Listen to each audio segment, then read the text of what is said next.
Hi guys! Nagbabalik na naman kami sa panibagong episode ng... In the Right Corner. Aba, syempre kasama pa rin ang nag-iisa kong Kuya Dwayne. At walang tulak kabigin. The original. Wow. The one and only. Almira Shield. Everybody. May kailangan na naman to. Yes, Kaya may pa sir. one and only siya. Yes, sir. Pero hindi ko sasabihin kasi maririnig ng partner mo yung kailangan mo sa akin. Sasabihin ko ba o babayaran mo ako ngayon? Clue, size 10. Di malalaman niya. Oo. Umpisa pa lang nagkakabola na po. Pero magandang umpisa yung magbola tayo dahil medyo mabigat-bigat na magaang-gaang na medyo mabigat tong topic natin ngayon. Kaya may dala ko yung unan kong birdie. Oo, yung Para unan mong birdie. may yakap ako sa bigat. Hindi naman. Papagaanin natin. Wala naman tayong topic dito na hindi natin pinapagaanin. Nare-realize mo ba yun? Oo. Di ba? Dinadala mo ko sa lugar na hindi ko inaasahan. Kailangan mo yun. Hindi kasi puro encyclopedia. Ay, naku. Kailangan mo subukin ng pagkakataon, social life, and everything. So, ano sinasabi mo? Socialist. Socialist.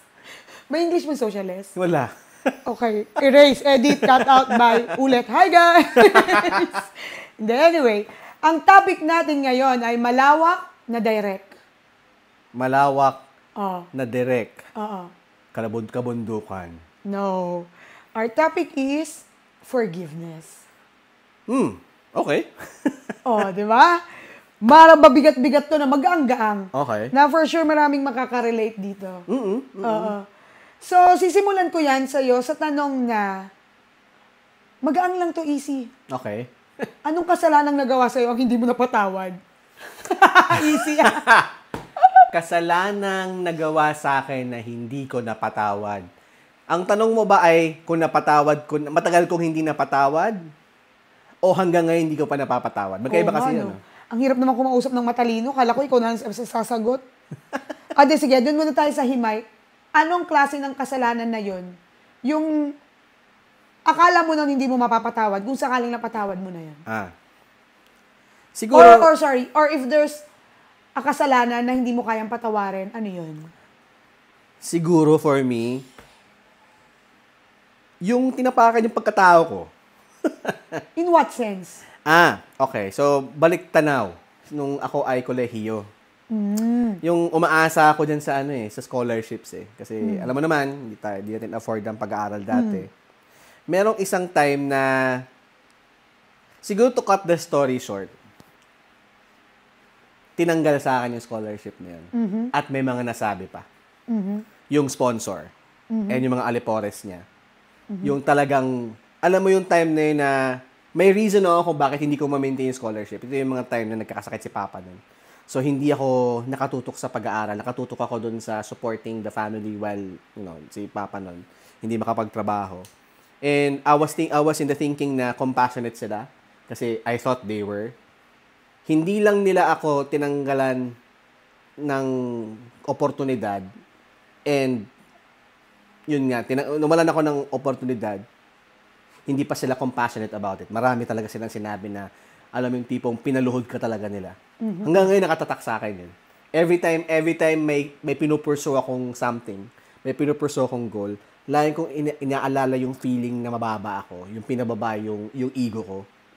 Tapos from there, tinitreat ko lahat ng targets ko as someone na umapak sa akin. At kailangan kong balikan yun. Nag-work sometimes. Pero, that tells me na hindi ko pa napapatawad yung mga tao. Mukha nga.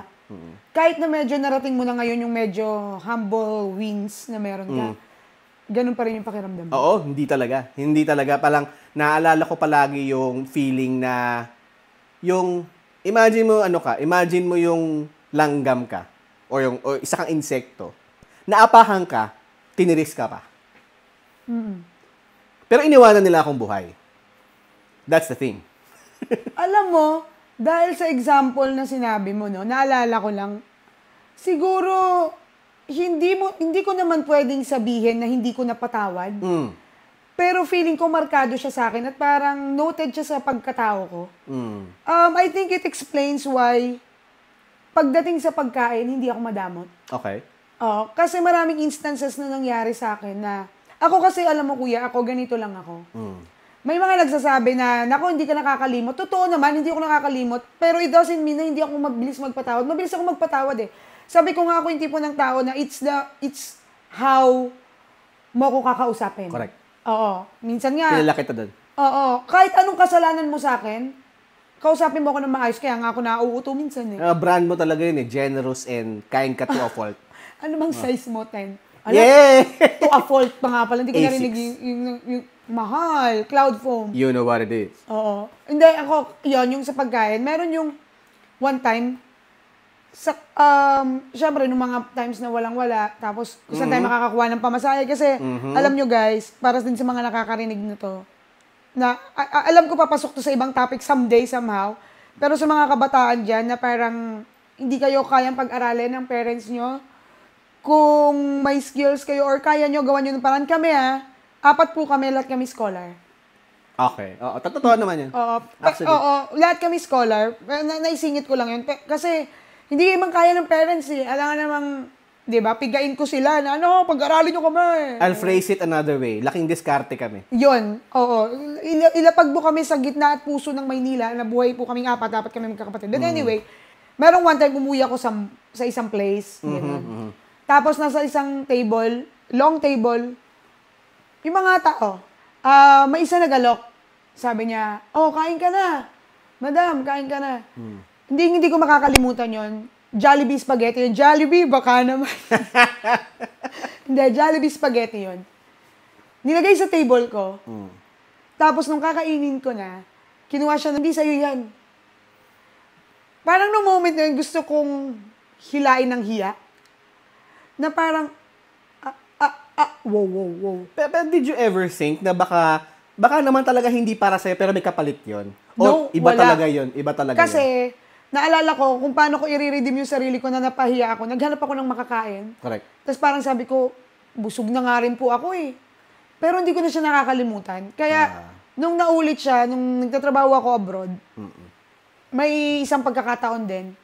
Sabi nung katrabaho ko, nandun kami sa isang bahay.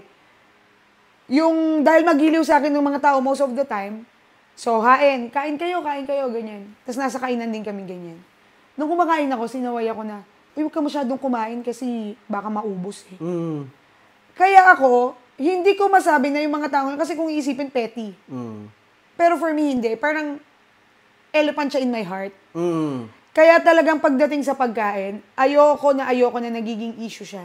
Alam mo, napansin ko rin, napansin ko sa'yo, or baka napansin mo rin sa akin, in our own gatherings as family, walang problema. Parang walang order of parang pagkuha ng pagkain. Pero pag nasa ibang lugar tayo, ewan ko kung napapansin mo sa akin to, pero napapansin ko sa'yo, nauhuli tayo palagi.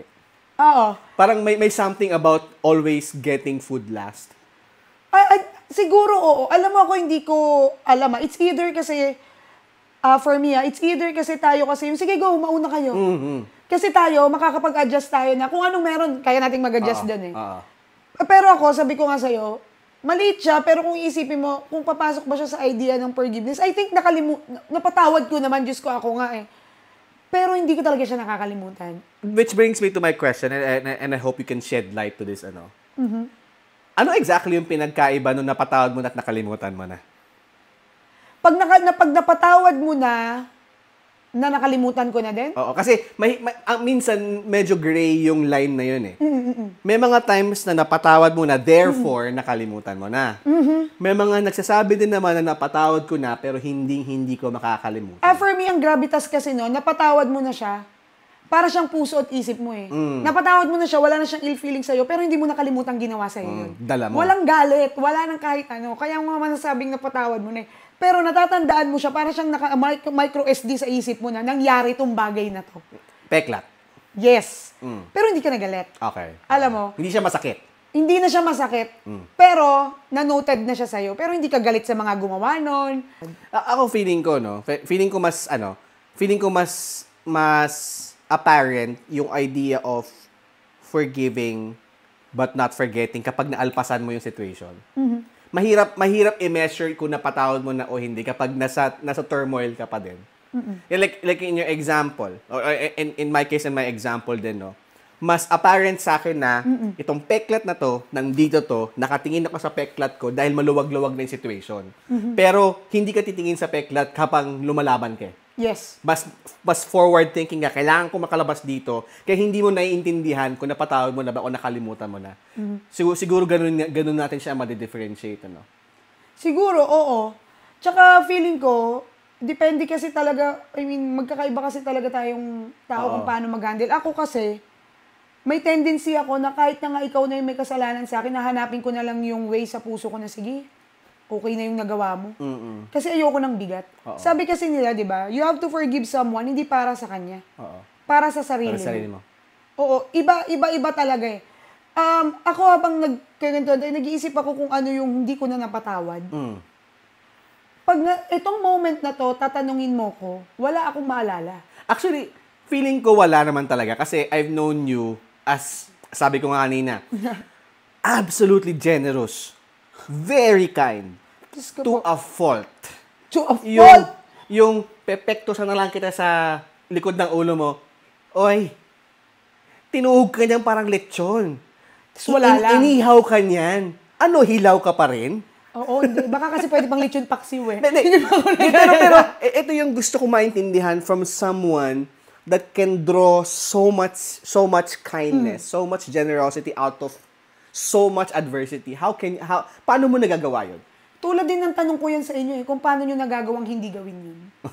Hindi, sa totoo lang. Kasi, medyo profound yung statement na. Sige, expound. Kung paano nyo nagagawang hindi gawin yun. Kasi ako minsan, kung kaya ko lang, minsan nasasabi ko na, minsan ayoko na sa akin. Kasi ang hirap, pero pipiliin ko pa rin talaga yung, ayoko kasi ng bigat. Pero ang delicate lang for me yung ngayon sabi ko sa iyo ngayon, wala akong naalala, no? Pero may mga, parang sugat, issues, pag binabalik sa akin, parang fresh. Pero hindi ako galit. For example, may inflection points? Siguro yung feeling na pinatawad na nga kita, paulit-ulit mo pang gagawin, so bumabalik. So parang, hindi kaya dahil alam nung tao na nagpapatawad ka anyway, so baka I can get away with doing it again? Pwede din, pero hindi ko naman kasi hawak yung puso't isip nila. Ang kaya ko lang hawakan kung paano ko yun i-handle. Pero may mga times na lagi akong magagalit pa rin ako. Tapos ganun din naman. Hayaan mo na, baka kaya lang hindi naman nasabi. Kaya ganun. Mahirap kasi kuya. For me nahihirapan akong hindi magpatawad kasi ako yung hindi nakakatulong. Kaya nga gusto ko rin matutunan sa'yo to eh. 'Di ba? Sabi mo kanina, you forgive for your own peace. Pero you'd be lying if you tell me na walang cost to yourself yung palagi ka nagpapatawad. Oo, on one hand, nakakahanap ka ng maybe momentary, interim na peace. Pero deny it or not, may sakit yan.